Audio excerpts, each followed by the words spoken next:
Bonjour, voici notre rendez-vous pour ce mois de novembre. Nous sommes aujourd'hui le 2 novembre. Je voudrais revenir sur un événement douloureux que le diocèse a vécu donc le mois dernier avec le décès du père Denis Palaillé. Je voudrais remercier toutes celles et ceux qui se sont associés à notre deuil, à notre prière, bien sûr, à celle aussi de sa famille, par des mots, des courriers ou autres. Donc merci de cette communion que nous avons vécue ensemble, puis aussi la joie que nous avons eue de l'ordination diaconale à Saint-Jean-Royan le lendemain du décès du père Palaillé, donc de Renaud de Tarlé.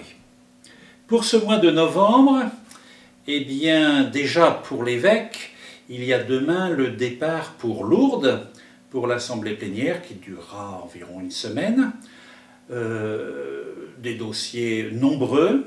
Parmi ces dossiers, un qui me tient plus particulièrement à cœur, qui est donc le groupe de travail sur les rassemblements dominicaux. Et donc on avait 2 ans, je suis arrivé au bout des 2 ans, donc le travail a été accompli avec une équipe d'évêques et d'experts.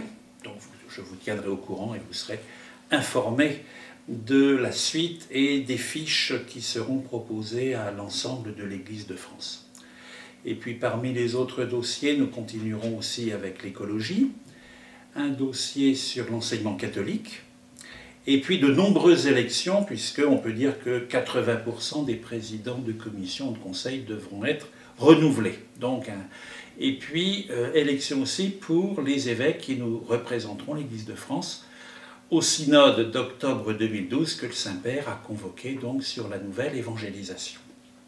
Sinon, dans les événements du mois, le 13 novembre, le dimanche 13 novembre, les 10 ans des petits chanteurs de la cathédrale, donc avec une messe à 10h30, et au cours de cette messe à la cathédrale, j'instituerai au ministère de lecteurs et d'acolytes M.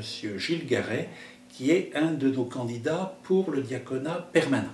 Donc là aussi, un temps de joie et de fête autour et des 10 ans des petits chanteurs de la cathédrale, et puis aussi de voir donc un homme marié, grand-père, se préparer, cheminer vers l'ordination diaconale. Je regarde un peu dans l'agenda ce qu'il y a. Une journée pour les prêtres, le 17 novembre, donc traditionnellement, maintenant depuis quelques années, j'invite tous les prêtres du diocèse qui le peuvent pour une journée un petit peu fraternelle et de formation. Et nous avons, avec le bureau du conseil presbytéral, invité le père Mathieu Rouget, on va dire que c'est l'aumônier des parlementaires, qui viendra nous parler un peu des enjeux essentiels en vue des prochaines élections et présidentielles et législatives. Donc c'est un travail, j'espère que vous avez pu lire la note des évêques en vue des élections, qui a été publiée le mois dernier. Et donc, avec le père Mathieu Rouget, entre prêtres, nous travaillerons sur ces grands thèmes pour l'avenir de notre pays, de l'Europe et du monde. Et ce n'est pas, je dirais, superflu quand on voit les soubresauts que nous vivons actuellement. Et puis la veille, le 16 novembre, je commencerai la première des 6 visites pastorales des conseils économiques des paroisses, puisque je visiterai les conseils économiques, là, sur les 2 mois qui viennent, des 6 unités pastorales. C'est-à-dire que je réunirai les conseils par unité pastorale. À la fois pour entendre ce que les conseillers économiques ont envie de dire à l'évêque, et puis en même temps d'aborder certaines questions sur l'entretien des lieux d'église, les salles paroissiales, les presbytères, la manière aussi dont on restitue les comptes dans les paroisses, et des questions autour de la gestion ou de choses plus administratives. Donc là aussi, je confie à votre prière ces visites pastorales d'un genre particulier. Et nous aurons aussi la chance, je pense qu'il est publié, je n'ai pas vu Église de Valence du mois de novembre encore, nous avons réalisé, on peut dire, un compendium des textes importants concernant les conseils pastoraux, les équipes d'animation paroissiale, les relais, une ordonnance sur les conseils économiques, le statut des laïcs en mission ecclésiale, le statut des curés, le statut des prêtres associés, le statut des prêtres retraités, plus, je dirais, une nouvelle proposition, quelques aménagements du calendrier liturgique diocésain. Donc nous aurons dans un même ouvrage, un même opuscule, l'ensemble des textes qui nous aident pour l'évangélisation. C'est vraiment pour la mission que ces textes sont faits. Ce n'est pas le plaisir de démultiplier des textes législatifs ou autres, mais c'est vraiment pour harmoniser et essayer de travailler au mieux ensemble.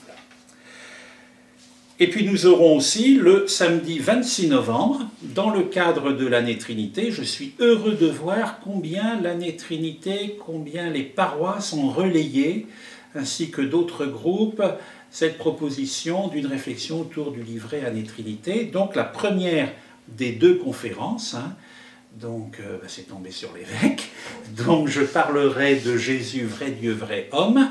Donc c'est le samedi 26 novembre à Nazareth-Chabeuil, où sont invités particulièrement les catéchumènes et les équipes d'accompagnement, mais cette conférence est vraiment ouverte à tous, donc c'est, on va dire, la matinée, de 9h à midi, le samedi 26 novembre à Nazareth-Chabeuil. Et à 18h, à Sainte-Catherine de Valence, je présiderai une Eucharistie au cours de laquelle je confierai des missions à des personnes, des gens du voyage. Donc les gens du voyage, les voyageurs, pour se réunir pour des temps de prière, pour lire ensemble la parole de Dieu, eh bien l'équipe diocésaine de l'aumônerie des gens du voyage ont proposé que nous puissions envoyer en mission quelques personnes qui reçoivent mission de coordonner, d'animer ces temps de prière et de lecture de la parole de Dieu. Donc 26 décembre à 18h à l'église Sainte-Catherine. Et le soir, il y aura à la cathédrale à 20h30 la création d'un Tédéum qui a été composé par l'organiste titulaire de notre cathédrale, donc M. Dominique Joubert. Là aussi, je pense que nous pouvons venir largement écouter cette œuvre. Et puis, le 24 novembre, il y aura la rencontre annuelle des laïcs en mission ecclésiale du diocèse. Donc, toutes les personnes qui ont lettre de mission pour animer les différents secteurs de la pastorale, tant dans les paroisses que la catéchèse, que dans des services ou des mouvements. Voilà, donc encore un mois de novembre riche, et tant mieux. Et puis n'oublions pas aussi que le 27 novembre, nous entrerons dans le temps de l'Avent, donc temps de préparation à la fête de Noël. Donc, à toutes et tous, je souhaite un bon mois de novembre. Et je vous emporte dans ma prière à Lourdes.